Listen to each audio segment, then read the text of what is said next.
Today I'd like to talk about chapter 9 of the Gospel of Matthew, story about Jesus and forgiveness. We're at chapter 9, verse 3, and it says, "At that time some of the scribes said to themselves, 'This man is blaspheming.'" Jesus had just offered the gift of forgiveness for this man's sins, and the scribes are like, "Hey, wait a minute. What did we hear this correctly? You're now, you're forgiving sins. You've been healing people. You've been driving out demons from people, and now you're talking about this paralyzed man who has been brought to you, and you're talking about forgiving his sins. I mean, what's happening here? The scribes are astonished by this, and so they're saying, well, this is blasphemy, forgiving sins. In the Jewish tradition, only God was able to forgive sins. So what is this man doing? Is he claiming to be God? Is he claiming that he has the power to forgive sins? The scribes are, they're taken aback. Blasphemy ordinarily refers to misusing the divine name. And so Jesus, in this context, has not even called upon God. He's just himself offered forgiveness. So he hasn't mentioned God at all. So the charge of blasphemy seems a little bit peculiar in this situation. If we look at blasphemy in terms of the tradition of the Hebrew Scriptures, the book of Leviticus, chapter 24, verses 15 and 16 says, "Tell the Israelites, anyone who curses his God shall bear the penalty of his sin. Whoever blasphemes the name of the Lord shall be put to death." So this was serious stuff. If you harm the name of the Lord, you blaspheme that name, you were put to death. The whole community shall stone him. So this was amazing. The whole community is gathered. It's not just a few people stoning you. It's you blasphemed. You've taken God's name in vain. You've said something against the name of God, the name of the Almighty. The whole community, they're going to get those rocks and they're going to do you in. So this was serious stuff, blasphemy.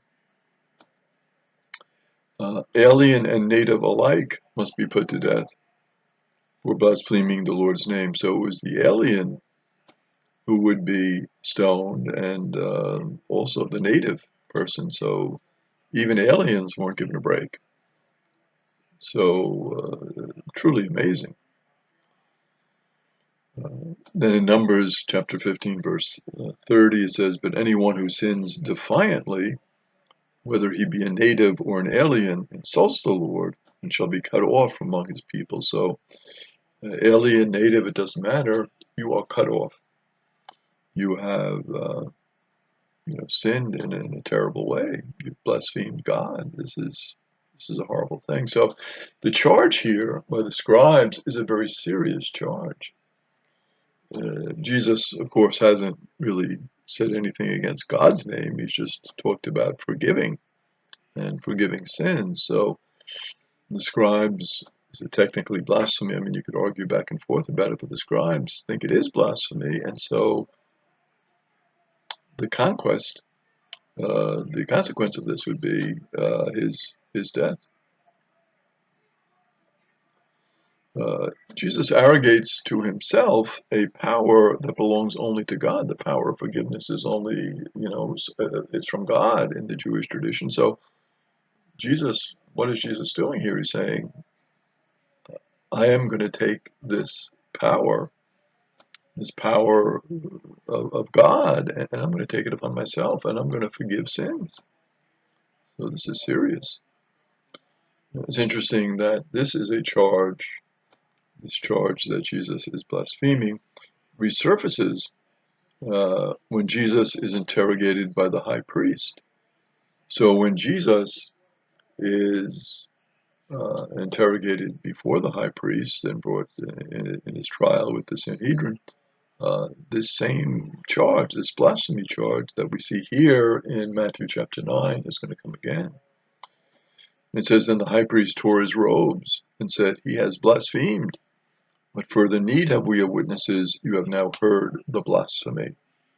So any time where Jesus is putting himself on the same level as God, or taking a power that belongs to God, the scribes, and in the second case, the high priests, are the high priest and the others. They're condemning Jesus and saying he has blasphemed.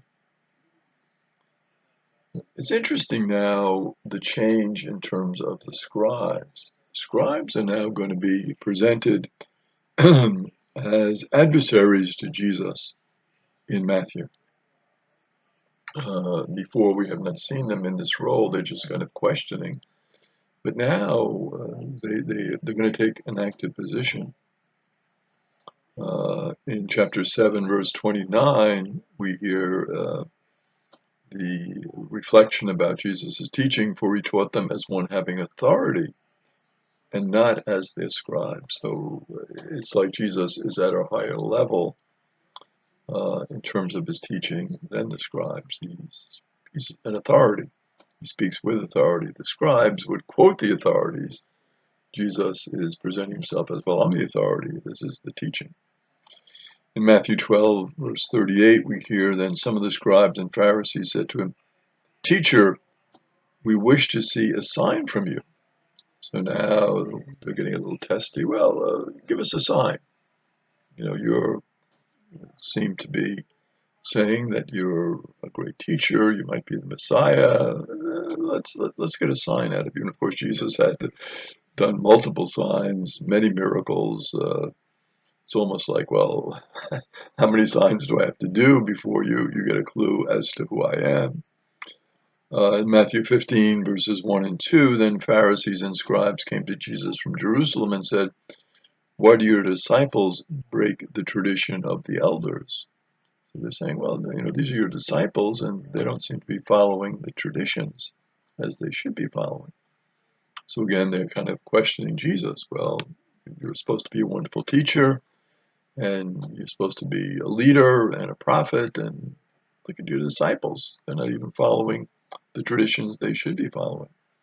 In Matthew 16:21, from that time on, Jesus began to show his disciples that he must go to Jerusalem and suffer greatly from the elders, the chief priests, and the scribes, and be killed, and on the third day be raised. So Jesus is saying, I'm going to go to Jerusalem, and when I'm there, there's going to be opposition. It's going to come from the high priest, the elders, and the scribes. So the scribes are mentioned as being in opposition to Jesus. And Jesus is quite clear. He says, I'm going to be killed. He tells his apostles, his disciples, I'm going to be killed. But on the third day, I will rise again. In Matthew 20:18, behold, we are going up to Jerusalem, and the Son of Man will be handed over to the chief priests and the scribes, and they will condemn him to death. So the scribes are now going to be part of the group that is going to condemn Jesus to death. So we see this opposition coming from the scribes. And then in Matthew 21:15, when the chief priests and the scribes saw the wondrous things he was doing, and the children crying out in the temple area, Hosanna to the Son of David, they were indignant. So the chief priests and the scribes, they wanted the signs. Well, they got some signs. They got some wondrous deeds that were happening, and the people started to acclaim Jesus. And they said, Hosanna to the Son of David, which would have been a reference to the Messiah, the Son of David. So they're like, wait a minute now. He's doing the signs, and the people seem to be acclaiming him as the Messiah. This is dangerous stuff. So they were indignant. They were very upset because, again, their position, you can see it from their point of view, obviously, their position as religious leaders is now going to be challenged. Who should the people follow? Should they follow the chief priests? Should they follow the scribes? Should they follow the Pharisees, the nominal religious leaders, or should they follow what Jesus is teaching? Very, very difficult choice for the people, right? And so they're like, what should we do? And then in Matthew 23, verses 13 to 29, woe to you, scribes and Pharisees, you hypocrites! Observe what they tell you, but do not follow their actions. They preach, but do not practice. And so you have this, acclamation of Jesus, saying, well, wait a minute, the scribes, the Pharisees, they're hypocrites because, they tell you what to do, but they're not practicing it. So we have the teachings that are called the seven woes that really give us a sense of the opposition of Jesus, which is really based on the inconsistency between what you say and what you do.